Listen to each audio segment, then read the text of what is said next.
What's up, guys? So, got me this little portable recorder. Been traveling a lot, doing camps, and there's actually a suggestion of Roper that I just hop on the mic or record an audio file and just kind of brain dump every now and then. Which I'll get a bunch of random things, and I'm like, man, I need to sit down and talk about that, and then one other thing will happen, this, that, and the other. So I'm trying to make an effort to. If I'm driving long distance, which I don't normally do on camps, or I just got some downtime and just want to dump some stuff out to audio file and then just throw it up on the podcast and put it on wax. So I think I'm just going to call my individual brain dump whatever's the wax, and that'll be it. But one of the big things I've been kind of thinking about recently, and it's something I did during our freestyle season this year. We obviously have a little bit smaller numbers for freestyle. There's just those folk style only kids that we lose a little bit. I made Thursday practices that I ran more experimental and conceptual and creative practices this year. And I guess the panic for coaches a lot of times is, you get 5-6 days tops in the room with your guys, whether it's 2 hours plus or whatever. But you can only be in the practice room so much, especially with high school, middle school kids when they're in school. So we get a limited amount of time with them. So we feel like that the structure of them being in the room has to be just buttoned up, super tight. We're progressing from this technique to the next technique and just cramming a bunch of stuff in. And there's just not a lot of time for those kids to explore and experiment and things like that on their own. And whether we like it or not, there's only going to be that core of your kids, whether it's your high school or club team or whatever, that are going to come in and put in extra time on their own, whether it's with a private lesson or just, coming in an hour before practice and sparring and rolling around with other kids. So that's kind of not the world we're living in as a whole, but I want everybody in our club to be those kids, to be able to experience that creative process. So I've been really big on our kids this year about creativity and being really creative in a sense of the way they view position, the way they view training, anything. So Thursdays have been kind of a conceptual thing for us, and I've really hammered home the guys that are embodying that at a college level, at a senior level. Guys like Askren that thought outside the box, even guys like Dake that didn't really wrestle by the normal standards, and then obviously Yanni's one of those guys out there. But it's a lot of things, right? It's flexibility, it's getting into different positions that most people aren't strong in, and some of that's a knack, right? Some of that, wrestlers just have a good feel for an unorthodox position. And I remember a story a while back, whether it was in a book or interview or something, that Gable was talking about. He's like, we got this recruit, and he came in the room and he kept doing this stuff over and over, and I kept telling this kid it's bad technique, it's bad technique, it's bad technique, and then he starts using it on some of the better guys in the room, and he's like, I started telling him that's good technique, that's good technique. So one thing I've kept our kids focused on and not shying away from is thinking outside the box and being creative. And they can take any position, any concept, anything in the practice room and make it a strength, and make it a strength. And there's guys that have been, in different sports that have taken unorthodox concepts and positions and made them their strengths. And I've seen a ton of growth, and that was the goal. The goal was growth, right? Because if the kids come in the room every day for 2 hours and you run a buttoned-up whistle drill practice every time they're in there, they're pretty much turned into robots. Now, they're getting the purposeful work in. They're feeling the positions. They're getting ran through a gauntlet of technical positions, but they don't ever have time to sit and decompress and evaluate and process outside of pressure, I would guess. And by pressure, I mean the pressure to get to the next position, the pressure to get the most drills in or whatever. And there's different goals for different practices. But our Thursday practices that I tried to do this year were just conceptual stuff, whether it's a position and an action their partner's given them, and then just let them run from there. So it could be an inside tie on my opposite lead leg and an outside tie on my lead leg side. Partner's pushing into me. Get to your best stuff. And my initial goal was to make the guys think and be creative and evaluate and kind of coach themselves. But what it did to me is I didn't get so caught up in the pace and the actual running of the practice. And if you just walked in off the street and were watching one of those practices, you'd be like, what are these guys doing? Like, they're just kind of, it's a low key, they're talking a good bit, they're conversing, they're not drilling super hard. But what a kind of, I don't want to say epiphany, but what a byproduct out of that came from me on my side is I got to sit back and watch how my different athletes thought, how my different athletes processed, and how they actually problem solved. And that led me to a couple things that I really didn't think a lot about until we realized our youngest son was dyslexic, and we didn't even find out until his freshman year in high school, is that he processed different, just 100%. He had to out of survival, because of a deficiency. And a lot of times we find ingenuity or innovation out of necessity, right? But what this did to me is it gave me a different perspective of how kids operate and process, and that helped my coaching. So I could sit back and watch how one kid would do something more physically in a position, and then I would watch another kid do it more verbally and talking to his partner. Or I would have a kid wanting to do it with more feel, and a partner really, really giving him a match-like feel, versus a kid that wanted to reverse engineer. He wanted to get to the end point and then reverse engineer his way back. So that kind of opened my brain up to a lot of things. One, I have to understand, and I did at one level, but it really didn't open my brain up to, man, every kid in this room processes different. Now, there's those core things that we're always going to do in the practice room, in the mat room, and I get it. But being able to realize and recognize and understand immediately or after a couple practices how a kid processes, I think is paramount, and it's huge for the ability to coach and coach to scale, because there's no fast track, right? It's time and position, it's purposeful work, it's all those things. But if I spend an entire practice just hammering a kid to death because he can't get his left hand across to the far leg to reach and finish a single leg, and I'm just verbalizing it or showing it different, or it's not resonating with them, it's not that kid's fault. It's my fault. It's my fault as the coach. It's my fault as the coach that, hey, I don't recognize how this kid processes and give him the ability or the parameters to process quickly. And that can be a fast track. You know what I'm saying? Because I'm not wasting a whole practice, A, getting frustrated with the kid, B, the kid wanting to punch me in the face. All right? We eliminate both of those. I recognize how the kid processes or what he processes quicker, and that's what I gravitate to. And maybe I teach it one way, but then I know I got to drop by 3 other kids because they're not going to get it as clean as the rest. And this isn't, hey, this kid's been wrestling for 10 years versus this kid's first practice. I got kids I've been coaching for over a decade, and they process different.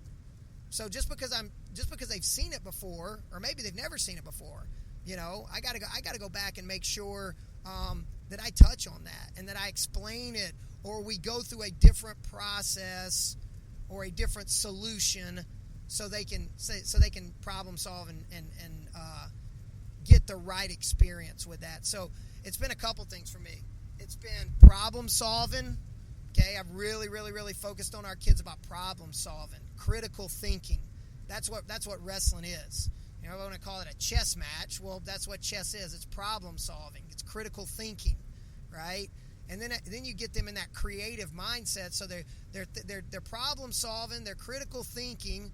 Okay, the challenge is, right, the problem solving that I'm working on is, getting my head up or releasing pressure to a certain position, or taking that guy to a position against his will or with his momentum, and things like that. So really, really trying to engage that mindset in my guys, I think has helped them grow. And I focus only on growth, man. I focus only on growth, and that can be a lot of things. That could be growing in a work ethic standpoint for one practice, and maybe they don't technically get better, and that's crazy to think that that I'm okay with a kid coming into practice and he might not have gotten technically better, but he got over some physical barriers, or he just got tougher for one day. And then the next day he got better technically or something like that. And you want him to get better on every parameter you can possibly get better on. And in the world we're living in, you know, a lot of times that's just not going to happen. You know, those kids have those practices, and you want them, the majority of their practices, to be that way. But man, if they just focus on growth, and a lot of people say 1% better, or better than I was the day before, this, that, and the other, and there's a lot of stuff out there that you can use an analogy for, but if you just get them to focus on growth, and hey, did you walk out of this room and grew?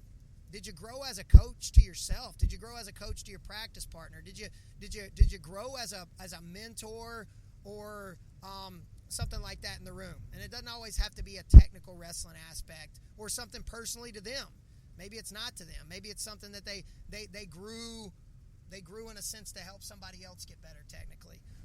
And in turn, you know, that makes you a better wrestler long term, because every coach that's coached for any amount of time is sitting there going, holy smokes, if I understood or I processed or I thought about positions and technique and training the way I do now that I coach, I would be 10 times the wrestler I was. Well, you know, we can do that. We can do that with our athletes, and that's giving them time to do that, right? To problem solve, to critical think, to be creative, to grow, and encourage that on all fronts and a bunch of different aspects. So, I haven't seen that big aha moment yet where that practice just came in and it was like, holy smokes, like everybody's clicking and everybody's being creative, but I've seen little pops here and there.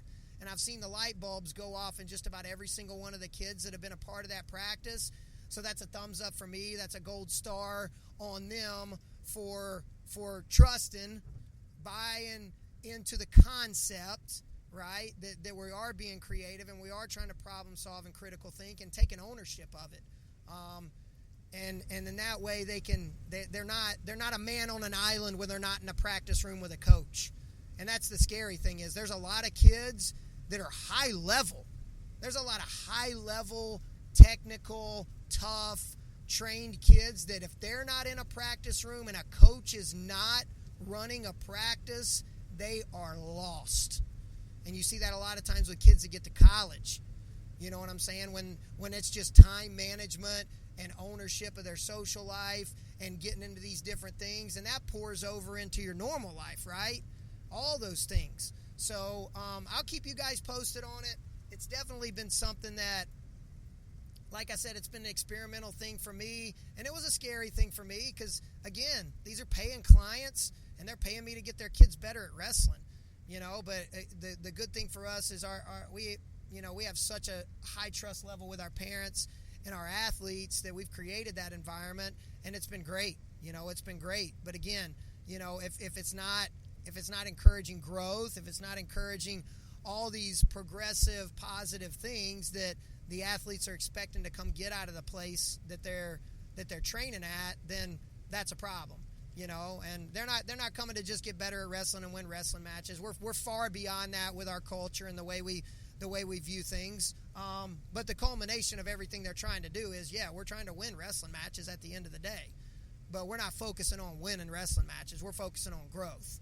Okay, and that's one thing that I want to kind of drop out there. And man, the coolest thing was.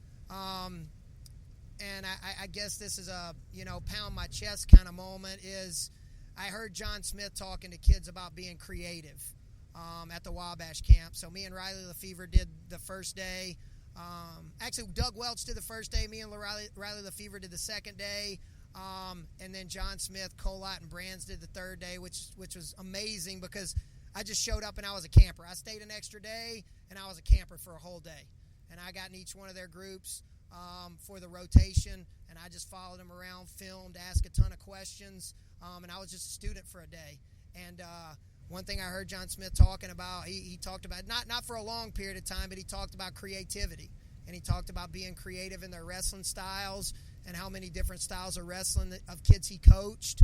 Man, and it was just good validation of, you hear one of the goats of our sport talking about something that I'm trying to embody in our kids. It just kind of it's important to get around those higher level guys and hear what they say and try to understand myself what they're thinking and how they're implementing, so I can take that back to my athletes.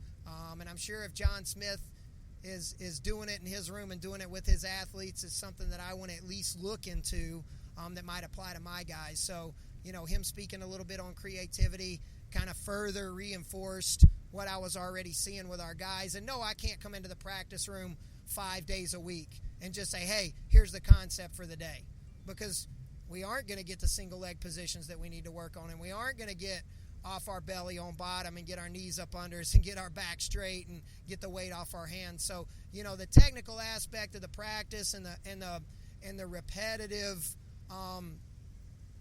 positions that we're going to continue to get to improve, that's gonna happen. But taking a sidestep every now and then, and maybe we don't do it year round. Maybe there's too much work that we got to get done technically. But I'll tell you, I like the growth that I saw, and I'm going to try to implement it. Maybe not once a week when we get back into preseason type stuff, but I'm definitely going to continue to use that, because I think it's an important aspect. And ding, ding, ding, ding, ding, it was fun. It was fun. The kids had fun. They were in the practice room and they were having fun. It wasn't a grind. We weren't beating the heck out of each other. Nobody was pouring sweat and dying and all that stuff. It was fun. But it was almost a trick. I almost tricked them into kind of coaching themselves and problem solving and thinking about what works best for them. And like I always tell them, man, when it's their idea, man, they put so much more heart and soul into it than when it's my idea or mom and dad's idea or the boss's or the teacher's idea. So again, I just want to share that with you guys. Feel free to play around with the concept. Feel free to add to it. And again, it wasn't hugely abstract stuff. It wasn't, hey, we're going to start in a handstand and the partner's going to be grabbing one of my ankles and I want you to figure out how to get to a low single. It wasn't anything that abstract. It was common wrestling positions. And in turn, the wrestlers ask a lot of questions that a lot of time when I'm watching technique or studying or implementing that I don't ask myself, because I'm not one-tracked mind, but I look at the wrestling world a way different than a 10-year-old kid that's only been wrestling for 2 years.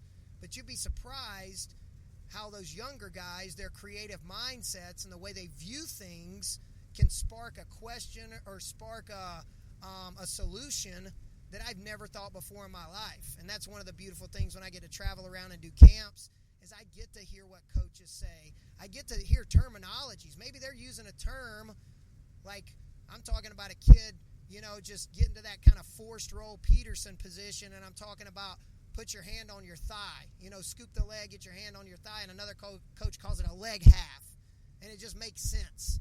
Just something like that maybe I've never heard before, things like that, and just getting to watch kids.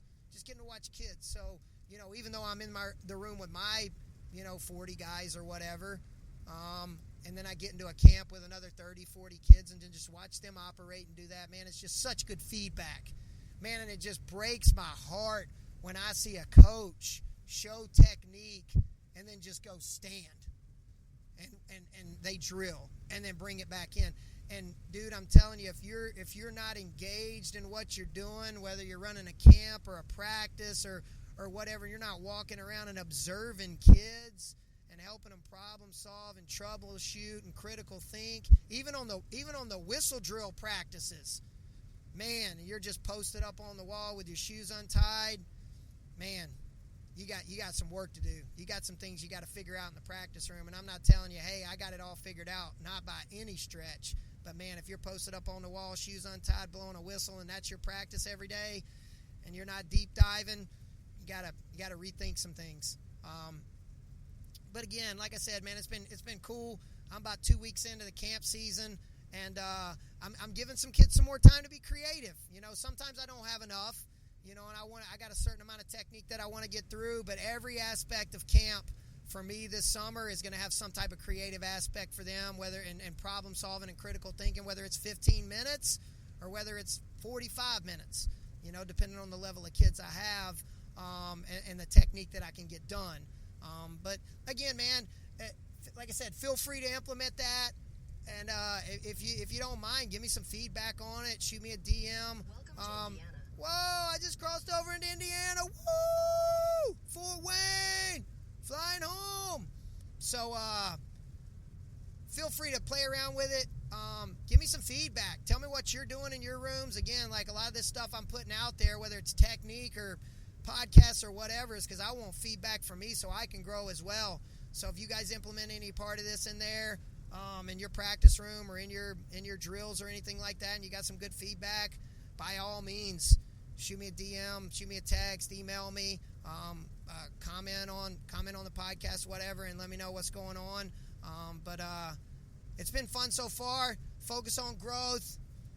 That's it, man. Just focus on growth. Convince those kids that all they're doing is coming in and growing every day, and there'll be time to refine. There'll be time to get down to brass tacks and dot the I's and cross the T's and all that stuff. But, man, I'm telling you, core concept. Get in this mat room and grow. That's it. See you.